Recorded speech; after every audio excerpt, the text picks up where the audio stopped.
seperti itu. Kalau satu contoh misalnya mobil, juga sepeda motor misalnya. Motor itu setiap tahun setting daripada desain misalnya listnya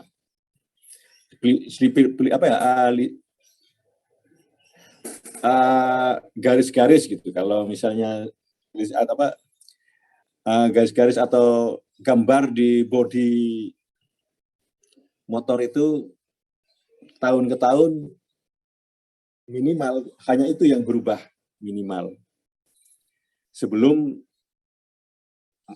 muncul jenis produk baru yang memang banyak perubahannya. Kalau produk baru itu perubahannya banyak.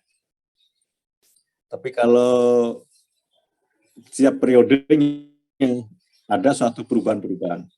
Itu semua memberi suatu nilai kepuasan kepada pelanggan bahwa produk yang dia beli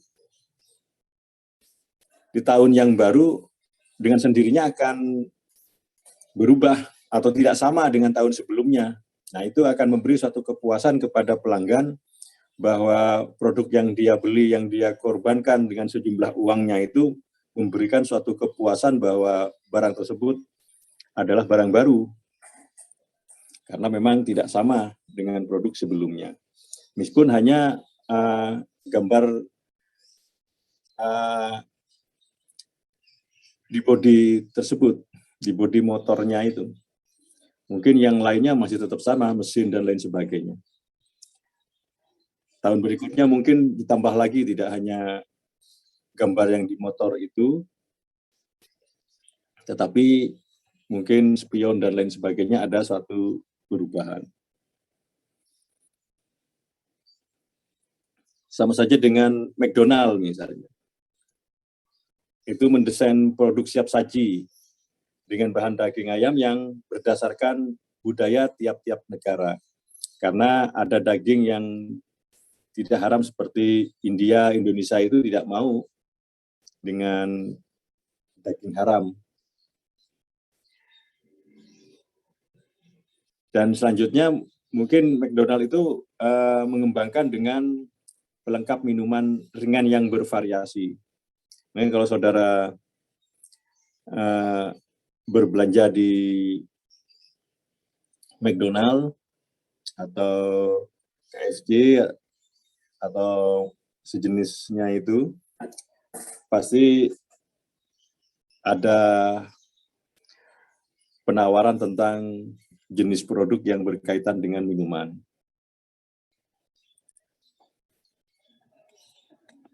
Itu strategi produk dengan keunggulan bersaing.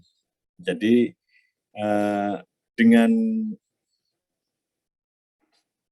menyiapkan produk baru yang sesuai dengan keinginan pelanggan, itu akan memberikan keunggulan bersaing. Karena ada suatu kepuasan. Karena selera konsumen itu sebagian sudah terpuaskan atau terpenuhi dengan perusahaan atau organisasi memberikan suatu nilai tambah. Nah, itu nilai tambah itu yaitu dengan desain yang baru itu akan memberikan suatu keunggulan bersaing. Karena itu yang salah satu keinginan konsumen, diantaranya ya kepuasan atau selera. Kalau selera seseorang terpenuhi atau terpuaskan, maka dia akan dengan rasa puas tadi, maka dia akan memberi suatu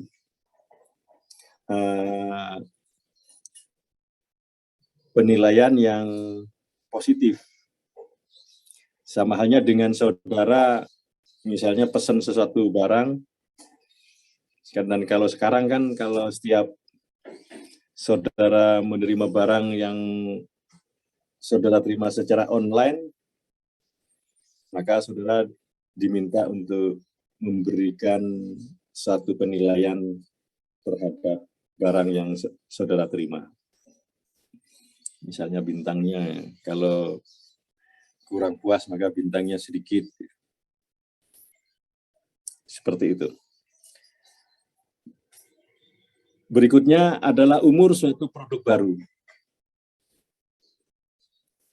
Umur suatu produk baru dikatakan sebagai generasi suatu produk dimulai dengan proses seleksi desain produk baru.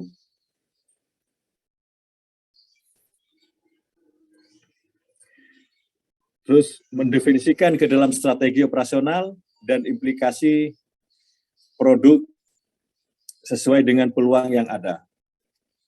Jadi umur suatu produk baru dikatakan sebagai generasi suatu produk dimulai dengan proses seleksi desain produk baru.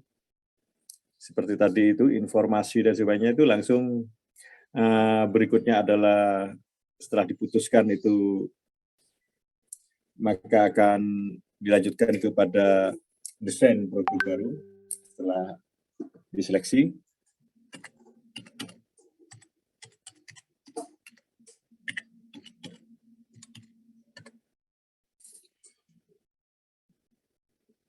Dan faktor-faktor yang menentukan peluang pasar menjadi pusat perhatian, jadi faktor-faktor yang menjadi peluang, yang membuat atau menciptakan adanya peluang pasar. Yang pertama, itu adalah perubahan dan perkembangan ekonomi. Jadi kalau ada perubahan dan perkembangan ekonomi, itu akan memberi suatu peluang pasar. Nah, pertumbuhan ekonomi itu akan membuat percepatan dalam perdagangan dan industri. Jadi kalau ada pertumbuhan ekonomi, itu artinya kemampuan dari ekonomi itu bertambah. Dengan sendirinya perdagangan dan industri itu akan tumbuh, akan berkembang karena pengaruh dari pertumbuhan ekonomi. Sebaliknya, kalau terjadi stagnan atau stagnasi dalam pertumbuhan ekonomi, maka akan mengurangi laju pertumbuhan, yang akibatnya penurunan dalam perdagangan industri. Jadi, perubahan dan perkembangan ekonomi itu akan mempengaruhi dari perdagangan dan industri. Jadi, industri dan perdagangan itu terpengaruh dari adanya perubahan atau perkembangan dari ekonomi suatu daerah atau suatu negara atau suatu wilayah. Jadi kalau di wilayah tersebut terjadi pertumbuhan ekonomi yang baik, maka perdagangan dan industri pun akan berkembang dengan baik. Tetapi sebaliknya, kalau terjadi penurunan atau stagnan, maka perdagangan dan industri pun juga akan mengalami hal yang sama, tidak terjadi suatu perkembangan. Jadi pertumbuhan itu sendiri tentu saja kalau saudara sudah belajar di mikroekonomi atau makroekonomi, bisa di makro gitu, itu kan sudah dijelaskan bahwa pertumbuhan itu akan terjadi bila ada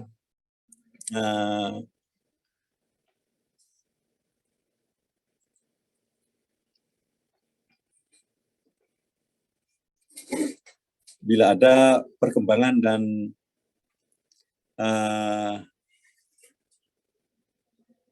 yang jelas perubahannya itu mengarah kepada pertambahan, bertambah perubahannya itu. Dengan bertambahnya atau bisa dikatakan tumbuh gitu, maka ekonomi akan berkembang, khususnya perdagangan dan industri. Jadi perkembangan tadi ditandai dengan semakin baiknya perdagangan dan juga industri juga demikian juga.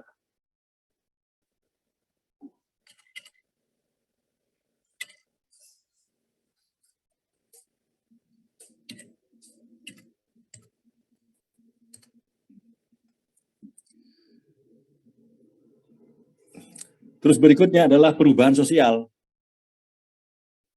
Jadi kalau tadi perubahan dan perkembangan ekonomi itu akan memberi peluang pasar, artinya kalau terjadi pertumbuhan, tetapi kalau tidak tumbuh, maka bukan peluang, tetapi pasar semakin mengecil, artinya perdagangan semakin menurun.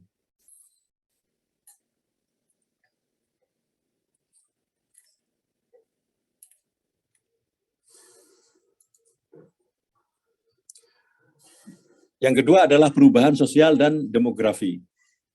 Jadi proses, kalau kita bicara tentang demografi atau perubahan sosial, itu proses perpindahan penduduk dari desa ke perkotaan, perpindahan penduduk juga dari kota kecil ke kota yang lebih besar, misalnya dari kota kabupaten ke provinsi, atau yang sering adalah kota kecil ke kota metropolitan. Kota metropolitan itu adalah kota yang sudah berkembang dengan baik. Bisa saja juga perpindahan penduduk antar negara sebagai proses dari globalisasi. Itu akan mengakibatkan perubahan sosial dan demografi di tiap negara atau bangsa. Nah, paradigma ini akan cepat merubah perilaku pasar untuk setiap jenis produk maupun jasa. Jadi dengan perubahan sosial dan demografi, maka akan memberikan peluang pasar. Jadi peluang pasar itu akan ada apabila adanya perubahan sosial dan demografi. Jadi tidak saja sebetulnya demografi ini atau perubahan sosial ini tidak hanya perpindahan, tetapi adanya perkembangan dari jumlah penduduk. Misalnya keluarganya yang pertamanya hanya 2 orang, yaitu bapak dan ibu, terus ketambahan ada hadirnya seorang anak, 2 orang anak, 3 orang anak, dan selanjutnya gitu. Nah itu dengan sendirinya permintaan atau kebutuhan dari keluarga tersebut itu akan bertambah. Nah, pertambahan kebutuhan itu tadi itu merupakan peluang pasar bagi perusahaan atau organisasi.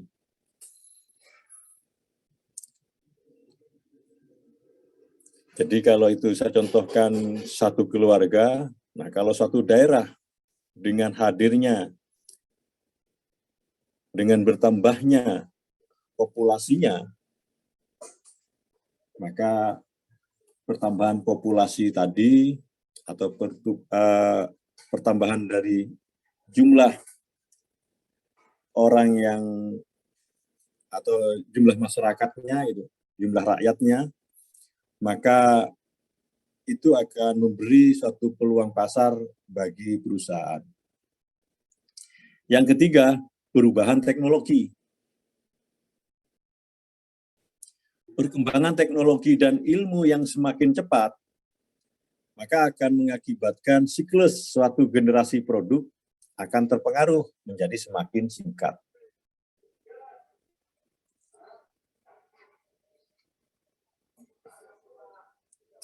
Jadi dengan perubahan teknologi itu, maka akan semakin mempersingkat umur suatu barang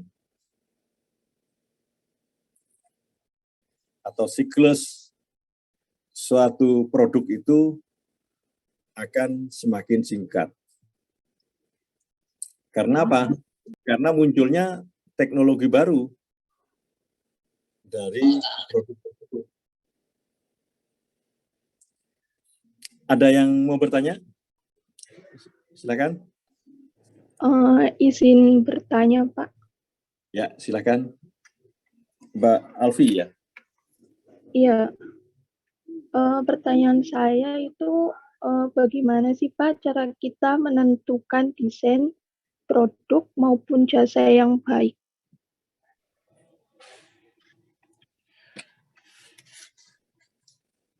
Jadi sesuai dengan tadi, kita harus mendesain suatu produk itu atau strategi produk itu dengan keunggulan bersaing. Untuk kita menciptakan keunggulan bersaing, tentu saja produk yang kita desain atau kita produksi itu harus memenuhi daripada keinginan pelanggan. Jadi itu memang betul-betul hal yang diinginkan oleh pelanggan. Jadi dari keinginan-keinginan yang ada, maka perusahaan atau kita menyeleksi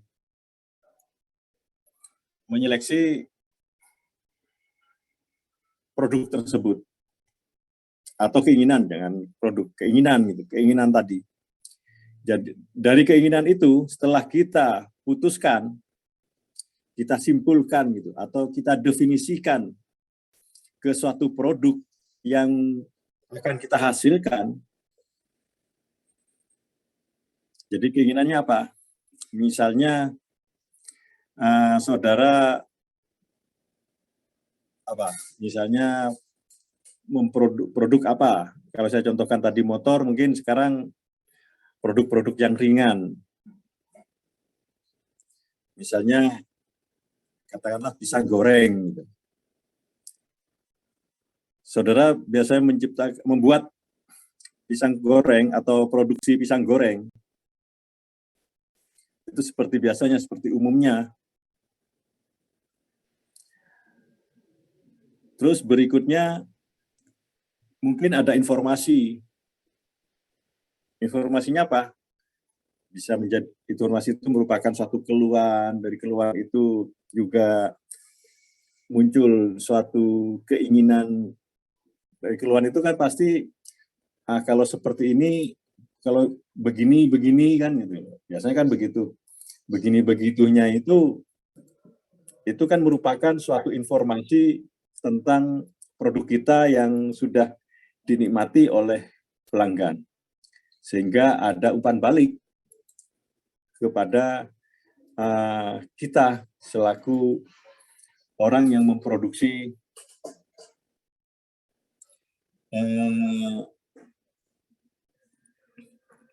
barang tersebut. Jadi keinginan misalnya salah satu keinginannya ingin tampilannya lebih bagus dari pisang gorengnya, atau pisang gorengnya ingin ada suatu rasa tertentu dan lain sebagainya. Nah, dari apa yang informasi tadi saudara definisikan dan saudara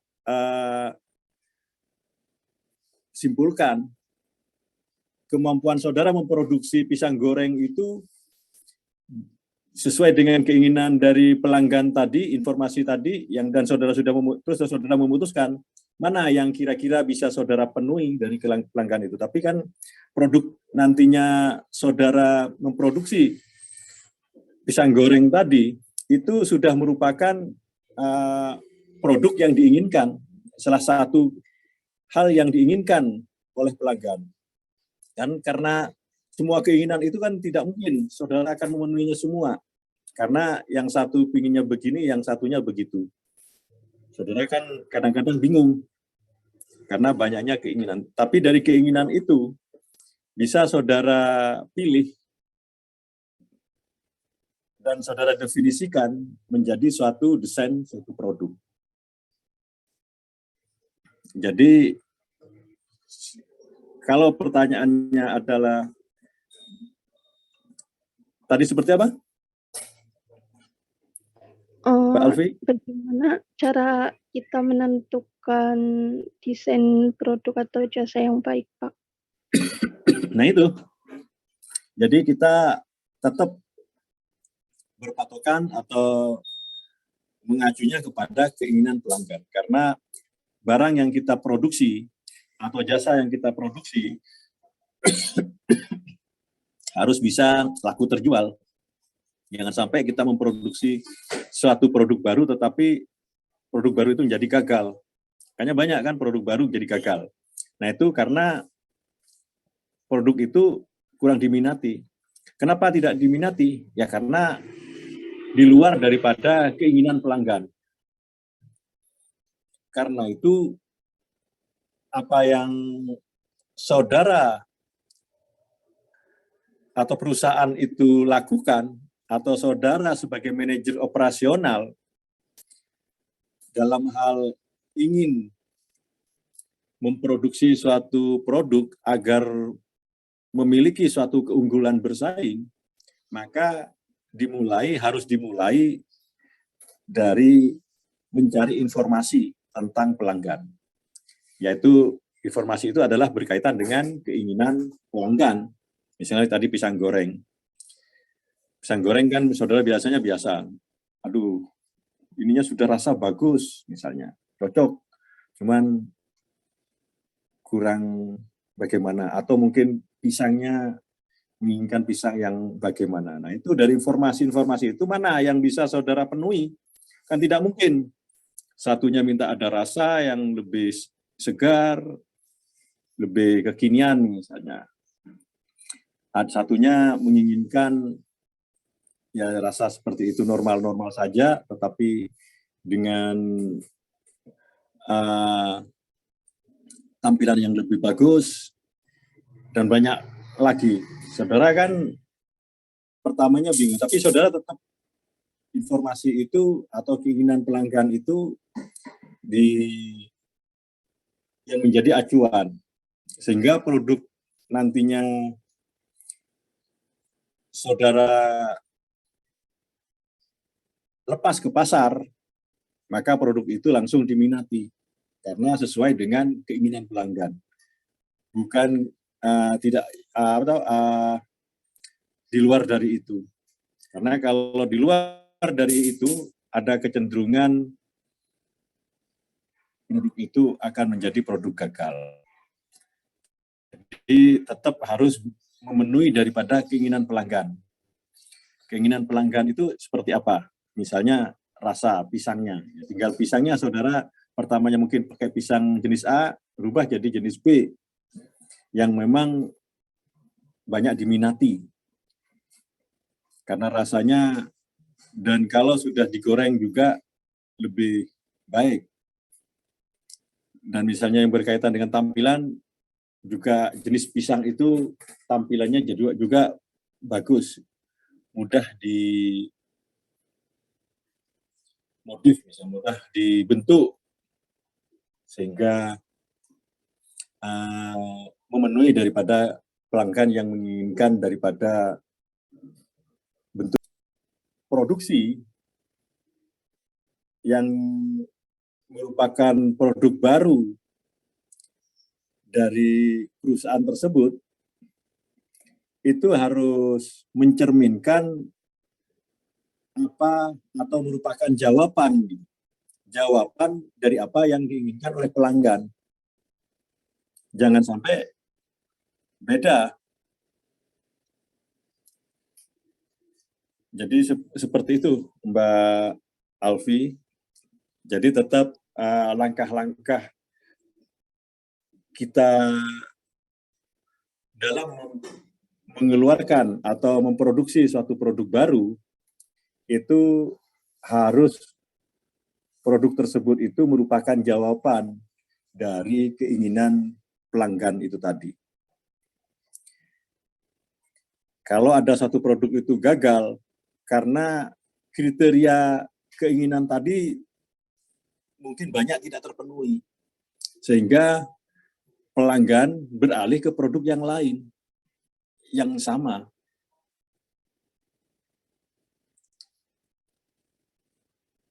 seperti itu. Jadi kita bisa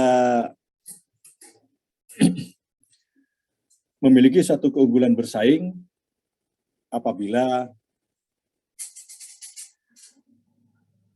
apa yang kita produksi itu adalah merupakan keinginan daripada pelanggan. Hanya kita mendefinisikan saja keinginan tadi menjadi suatu produk dan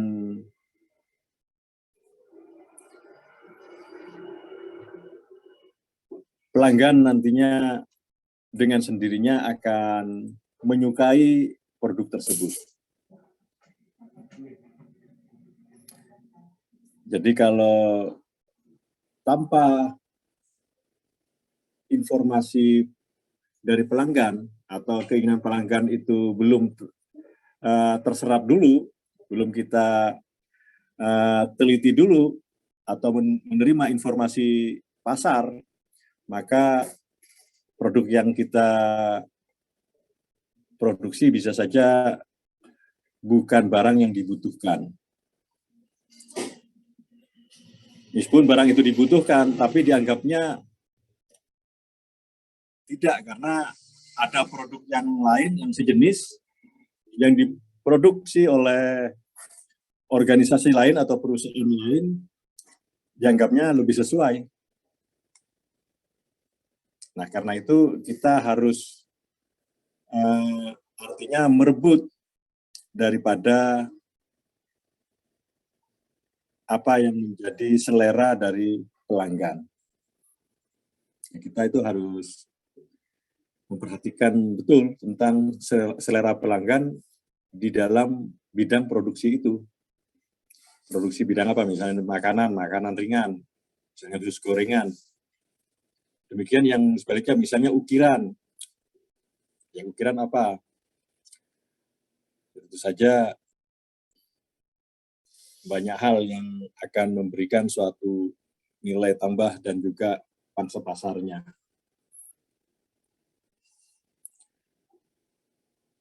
Demikian Mbak Alfi. Ada yang lain? Baik Pak, terima kasih. Permisi Pak. Ya. Berarti kalau misalkan mau buat print atau desain produk itu harus melalui proses kayak itu ya Pak, apa ya, penyaringan gitu. Kalau penyaringan itu Penyaringan kita bisa, informasi gitu. Nah, ya informasi. Kita harus mendapatkan informasi dulu.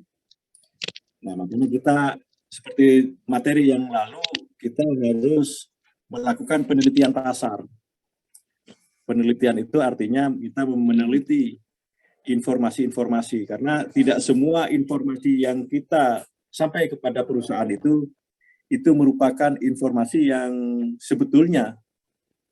Ya, seperti kita saat inilah, makanya muncul istilah, kalau informasi tidak yang benarnya, maka diistilahkan informasi itu informasi tidak benar. Artinya apa? Diada-ada atau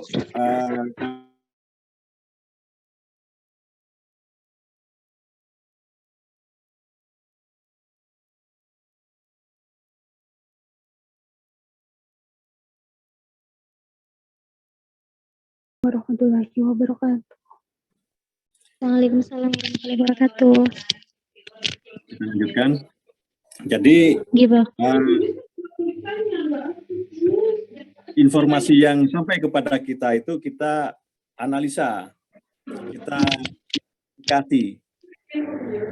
identifikasi itu artinya kita memilah-milah mana informasi yang benar dan mana yang hanya ada-ada.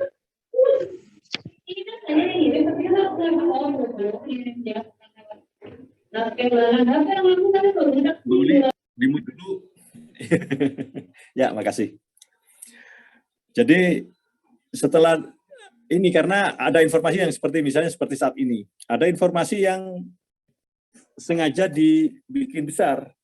Apalagi informasi itu informasi hanya dari beberapa orang, tapi seolah-olah informasi itu dimiliki oleh ribuan orang atau jutaan orang misalnya. Zaman sekarang kan dengan teknologi itu memungkinkan, apalagi medsos misalnya. Medsos itu kan memungkinkan karena adanya seperti kita gitu. Saya misalnya akun email misalnya atau akun Facebook bisa memiliki tidak hanya satu kan, bisa 5 apa 10. Nah, semua yang saya miliki itu menyuarakan hal yang sama yang seperti itu. Berarti kan hanya saya dari 10 orang itu tadi hanya sebetulnya mewakili hanya 1 orang. Nah, hal itu yang perlu kita kaji lebih jauh, makanya kita melakukan identifikasi. Karena jangan sampai informasi tadi itu hanya informasi yang dibesar-besarkan atau di-blow up. Seolah-olah biar kelihatan viral, biar kelihatan booming kalau zaman sekarang kan gitu. Jadi kita harus informasi yang berkaitan pelanggan itu tadi adalah informasi pasar yang sebenarnya. Baru kita definisikan. Setelah kita menyimpulkan dari informasi tadi mana yang akan terpilih, langsung kita definisikan untuk menjadi suatu desain produk mana yang merupakan jawaban dari selera itu tadi. Sehingga antara keinginan pasar atau keinginan pelanggan bersamaan dengan apa yang menjadi produk dari perusahaan itu. Jadi perusahaan itu memproduk itu adalah sebagai jawaban dari selera yang tadi berhasil diserap oleh perusahaan atau diterima oleh perusahaan. Begitu, Bang Willy.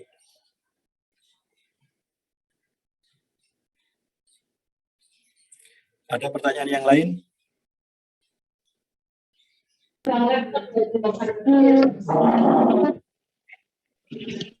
Izin bertanya, kalau misalkan sekarang kan pemasaran itu kan online ya Pak? Ya.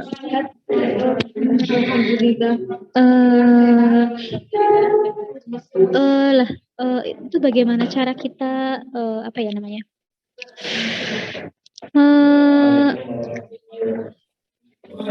mengumpulkan informasi dari para pelanggan gitu Pak, supaya tertarik dengan produk kita gitu. Kan sebelum itu makanya dengan yang online ini mungkin kalau saudara dengan teknologi yang sekarang atau dengan ini yang sekarang, bisa saudara kebingungan tentang informasi pasar untuk memancing informasi, saudara bisa langsung melakukan survei. Surveinya misalnya karena sekarang zamannya online, ya bisa saja saudara survei secara online. Saudara menyebarkan secara acak ke semua masyarakat dengan apa yang saudara nanti begitu masuk kepada link kita. Jadi kita buat link untuk sarana tersebut. Karena kalau kita bicara online, dengan sendirinya nanti, makanya kalau gampang saja gini, saudara kan pada saat on di medsos, kadang-kadang kita menjumpai atau menemukan atau disuruh menjawab suatu pertanyaan-pertanyaan tertentu dari suatu kepentingan tertentu. Bisa dikatakan langsung ada survei pelanggan, atau misalnya saudara sudah menggunakan misalnya saudara menggunakan suatu aplikasi tertentu, Google lah atau apa gitu, pasti saudara dimintai pendapat tentang aplikasi tersebut.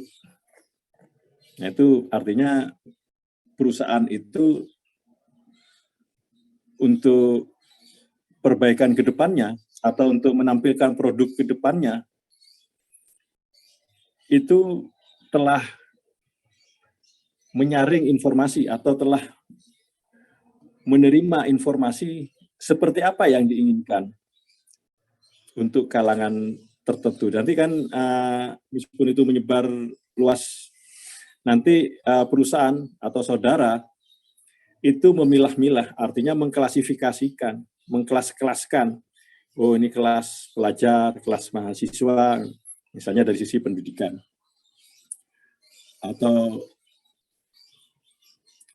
untuk ibu rumah tangga, untuk pegawai, dan lain sebagainya. Itu akan dikelas-kelaskan.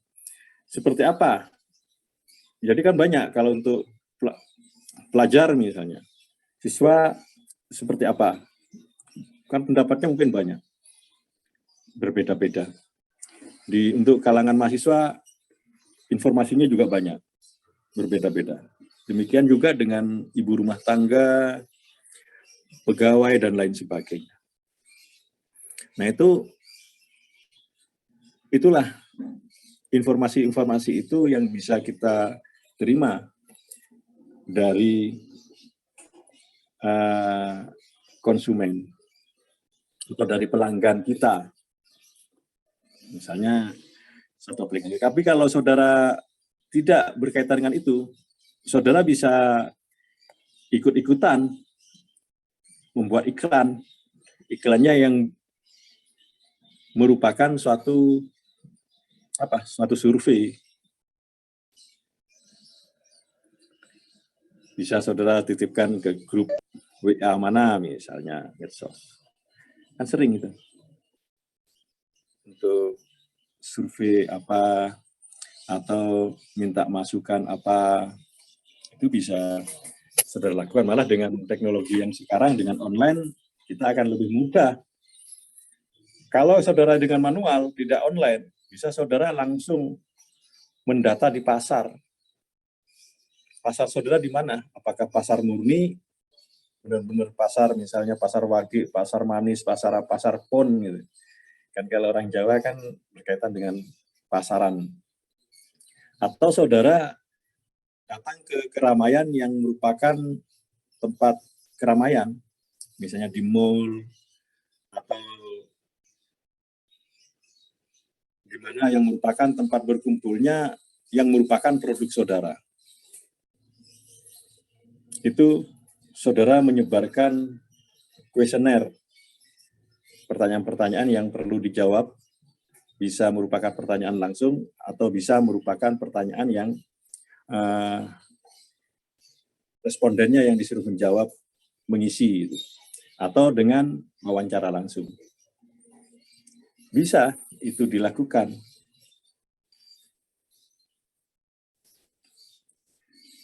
Seperti itu Mbak Uli, untuk kita menerima informasi keinginan pelanggan. Makanya kalau misalnya seperti motor atau mobil, itu biasanya setiap pengunjung ke showroom atau counter gitu, itu dimintain pendapatnya tentang produknya. Atau dimintain saran. Ada saran tentang produknya. Atau ada tentang pengisian kuesioner.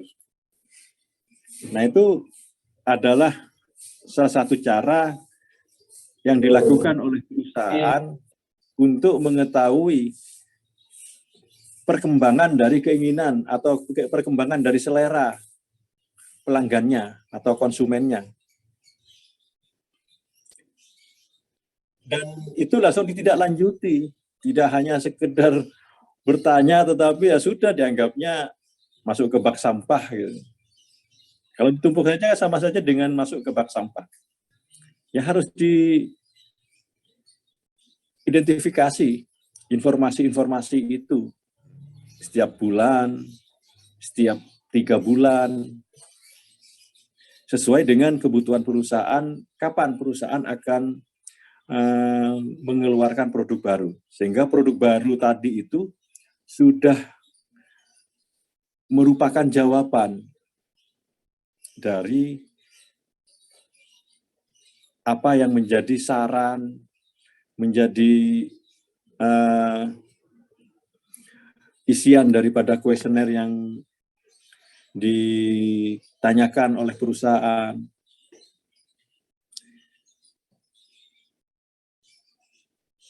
Seperti itu, Mbak Uli, untuk informasi bagaimana mendapatkan daftar itu. Terima kasih, Pak. Ya. Ada yang lain? Silahkan. Kalau nggak ada, kita lanjut. Tadi perubahan teknologi. Jadi perkembangan teknologi itu dan juga ilmu itu yang semakin cepat. Misalnya ada perubahan, maka akan mengakibatkan siklus suatu generasi dari produk itu akan terpengaruh. Artinya semakin singkat karena adanya teknologi tadi. Dan kadang-kadang tidak hanya produk yang langsung berkaitan, tetapi produk yang tidak berkaitan pun kadang-kadang juga terpengaruh dengan perubahan teknologi tadi. Misalnya, kalau dikatakan perubahan teknologi itu hanya berkaitan dengan misalnya perkembangan barang-barang yang syarat dengan teknologi, misalnya dengan HP, komputer. Memang dengan sendirinya kalau hal itu, barang itu dengan sendirinya. Tapi kadang-kadang hal yang lain pun terdampak. Karena apa? Dengan perkembangan teknologi dari HP dan komputer itu tadi, maka informasi yang ada di masyarakat kan semakin cepat. Dengan percepatan informasi tadi, maka dengan sendirinya perkembangan dari produk yang lain pun akan terdampak. Jadi kalau misalnya kita memproduksi pisang goreng tadi, misalnya saya contohkan pisang goreng, hanya pisang goreng begitu, dengan informasi yang sekarang semakin cepat, dan ibu-ibu bisa menawarkan barangnya melalui online, maka dengan sendirinya barang yang hanya begitu-begitu saja mungkin kurang diminati, karena ada barang yang rasa pisang goreng tetapi rasa dan penampilannya lebih bagus lagi, artinya lebih berkelas katanya. Kalau seperti anak sekarang kan yang namanya kuliner itu kan banyak kaitannya dengan selera anak muda, karena kalau orang tua mungkin sudah mulai mengurangi, meskipun suka tetapi mungkin udah agak berkurang dengan yang berkaitan dengan minyak-minyak. Karena apa? Kalau zaman dulu mungkin tidak begitu paham tentang kesehatan, semua barang hantam saja kan gitu loh. Tapi dengan perkembangan teknologi dan ilmu pengetahuan yang semakin baik, akhirnya kesadaran tentang kesehatan pun semakin baik juga untuk masyarakat, karena tidak harus orang yang bergelut di kesehatan saja, tapi orang yang pendidikannya di luar itu dengan teknologi dan informasi tadi yang semakin baik, akhirnya juga tahu bahwa makanan gorengan itu akan mempunyai dampak kesehatan yang bagaimana dan sebagainya. Karena informasi yang semakin bagus itu tadi dengan perkembangan teknologi. Akhirnya semua orang tingkat kesadaran akan kesehatan semakin tinggi pula, atau semakin baik dengan percepatan informasi tadi. Akhirnya mempunyai dampak kepada produk-produk di dalam perekonomian tersebut. Berikutnya adalah perubahan politik dan hukum.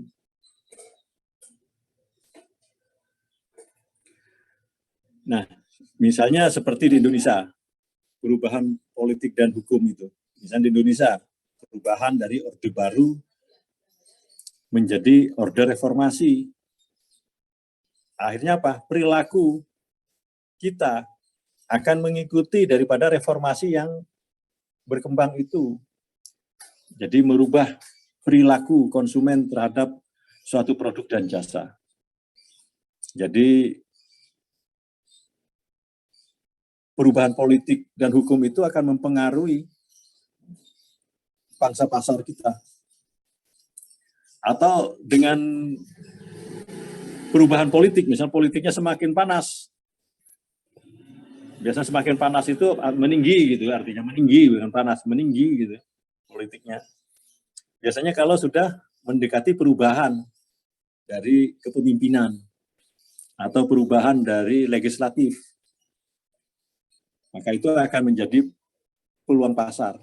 Nah, itu makanya perubahan politik dan hukum itu akan memberikan dampak kepada peluang pasar. Pasar akan terbuka. Banyak permintaan khususnya desain spanduk atau produksi spanduknya sendiri. Juga dengan sendirinya tintanya bertambah banyak permintaan. Juga bahan spanduknya bertambah, misalnya pakai kain atau pakai apa? Ya bahan lah gitu, termasuk bambu dan sebagainya. Pokoknya bahan daripada spanduk akan memberikan dampak atau adanya peluang pasar yang semakin terbuka atau semakin besar. Nah, itu perubahan politik dan hukum. Berikutnya adalah perubahan lain, misalnya sistem pendistribusian yang lebih pendek, ya seperti kita bahas tadi. Dengan online, maka sistem distribusinya menjadi semakin pendek. Karena perusahaan tidak harus membuat suatu pengecer-pengecer, tetapi bisa saja konsumen langsung membeli langsung kepada distributor atau kepada perusahaan secara langsung. Standar profesionalisme yang semakin tinggi itu juga akan memberi suatu peluang pasar. Karakter pemasok yang semakin bervariasi. Atau karena semakin langkanya sumber daya, energi maupun material. Itu juga akan memberikan suatu peluang pasar. Jadi ada 5 hal yang akan, atau 5 faktor yang menentukan daripada peluang pasar yang menjadi pusat perhatian. Jadi pusat perhatian dari perusahaan atau organisasi di dalam menciptakan suatu produk. Produknya itu ya tentu saja berkaitan dengan hal-hal ini. Jadi perubahan politik dan hukum. Jadi kalau pada masa kampanye lah istilahnya, kan kalau politik lagi tinggi-tingginya itu di saat persiapan. Nah itu semua produk pasti mengarah kepada pemenuhan daripada hal tersebut. Sama saja pada saat kita misalnya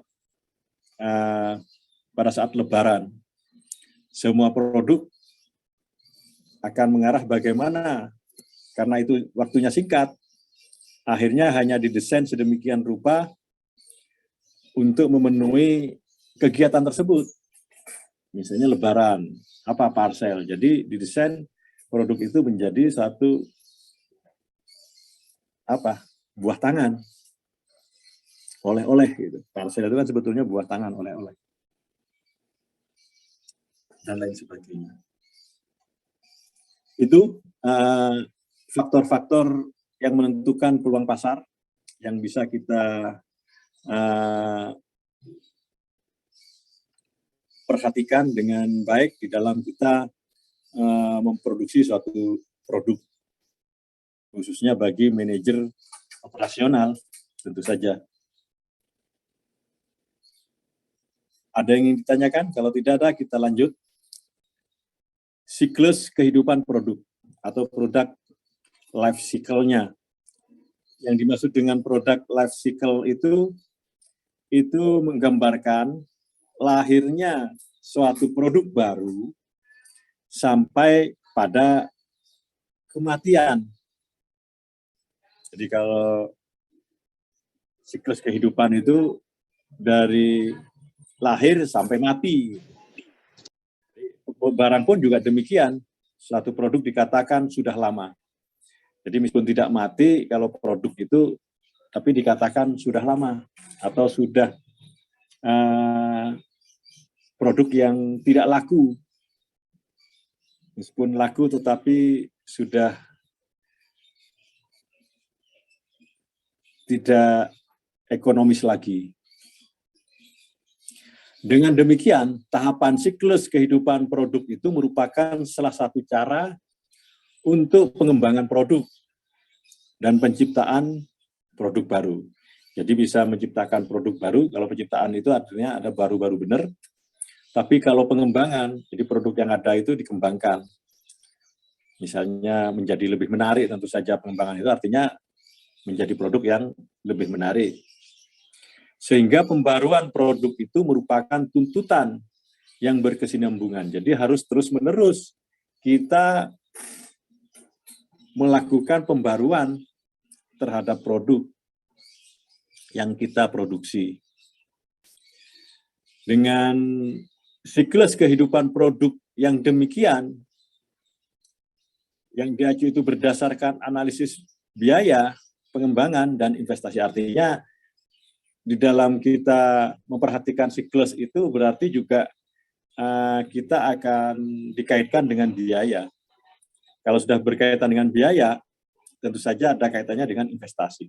Jadi kalau investasi itu kalau kita menciptakan produk baru, karena mungkin bisa saja dengan produk baru itu kita tuntutannya mungkin adanya mesin baru atau keahlian baru. Kalau keahlian baru itu tentu saja tenaga kerja kita harus kita didik untuk produk baru itu. Kalau pengembangan mungkin hanya biaya pengembangan atau biaya operasionalnya yang mengalami suatu perubahan akibat dari pengembangan itu tadi. Kalau produk baru kecenderungannya adalah terjadinya investasi baru. Sehingga tahapan pengembangan sangat ditentukan penerimaan dari penjualan produk, biaya produksi dan pengembangan serta aliran cash flow-nya. Jadi kita bisa mengembangkan suatu produk apabila hasil penjualannya atau penerimaan penjualannya itu dari produk itu baik. Tapi kalau cash flow-nya jelek, aliran cash-nya jelek, artinya terjadi kerugian misalnya, maka pengembangan itu tentu saja sulit. Jadi siklus dari produk itu bisa menentukan bagaimana produk itu akan terhenti atau lanjut, atau bisa kita kembangkan, atau kita melakukan investasi baru, karena produknya sudah kurang diminati misalnya. Atau memang selera konsumen sudah berubah sama sekali. Tetapi itu semua tergantung bagaimana cash flow aliran cash-nya.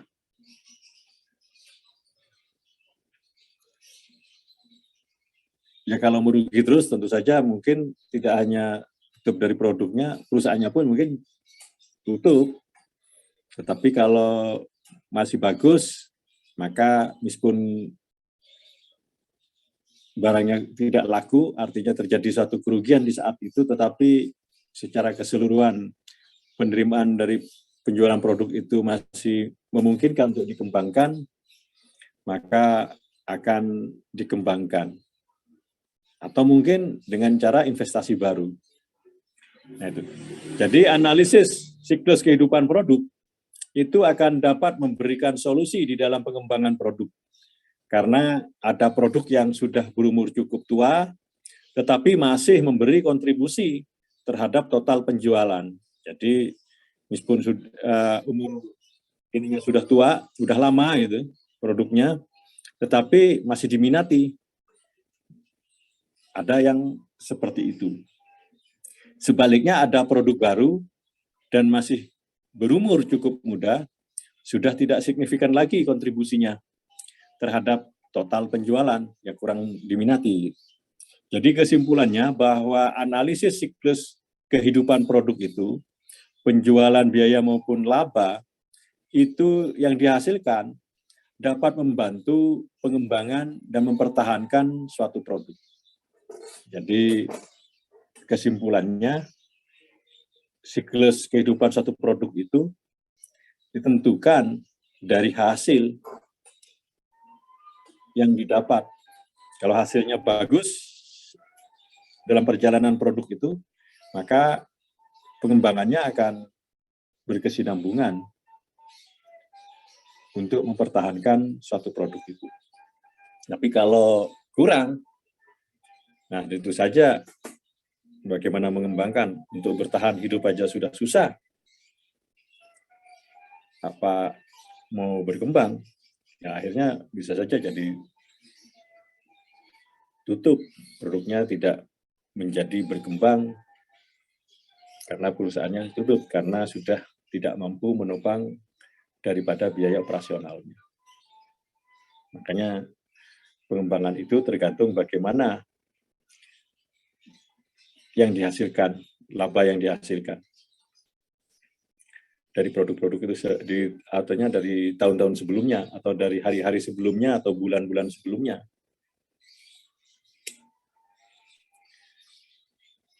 Ada pertanyaan sampai di sini? Kurang berapa menit, Mbak Uli?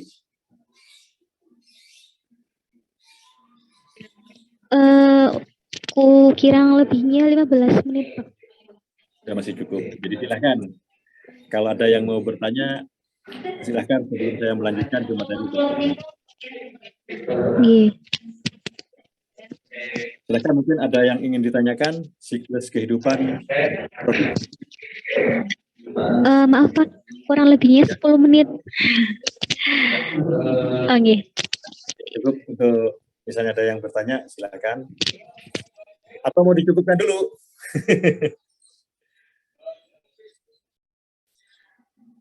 Menurut saya jika materinya masih banyak, bisa dicukupkan dulu.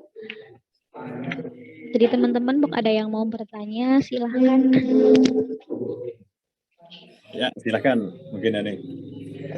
Jadi kalau nggak ada yang tanya, untuk waktu yang 10 menit, saya lanjutkan dulu mengenai analisis produk berdasarkan nilai atau value-nya. Jadi efektivitas manajemen operasional itu dapat diciptakan melalui analisis nilai dari produk. Dapat nilai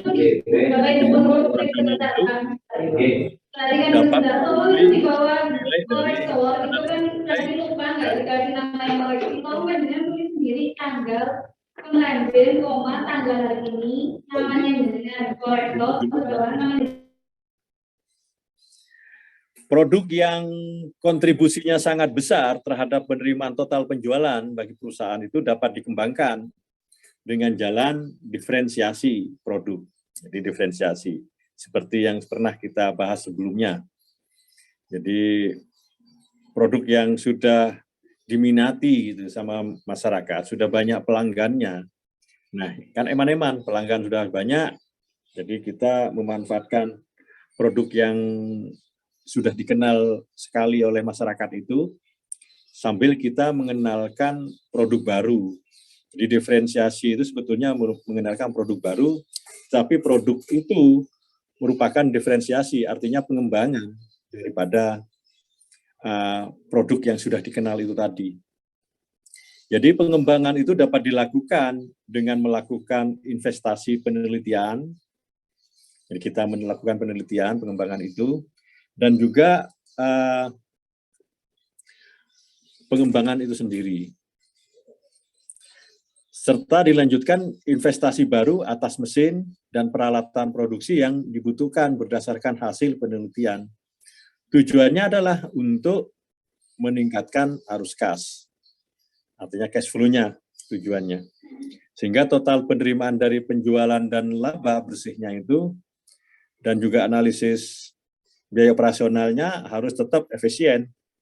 Jadi efisiensi itu, efisien dan efektif itu harus tetap menjadi suatu dasar. Nah, kalau berkaitan dengan nilai atau value, tentu saja berkaitan dengan efisiensinya. Sehingga perusahaan itu nanti akan semakin berkembang. Kalau kita contohkan tadi pertamanya, kita hanya memproduksi sari buah, terus kita ditambah dengan memproduksi air mineral, karena memang biasanya orang mengkonsumsi sari buah itu cenderung dinetralkan, makanya dengan air mineral, dengan minuman yang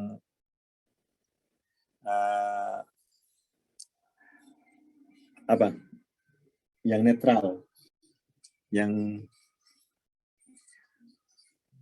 normal gitu. Jadi menormalkan kembali rasa itu. Dan selain itu mungkin menyiapkan dengan memproduksi pembungkusnya, plastik pembungkusnya. Mungkin ada masyarakat yang membutuhkan membuat suatu kemasan, yang kita siapkan bungkusnya. Sehingga dengan sendirinya produk kita sudah menjadi 3. Pertamanya 1, misalnya produksi sari buah saja, dengan diferensiasi itu, akhirnya produk kita berkembang.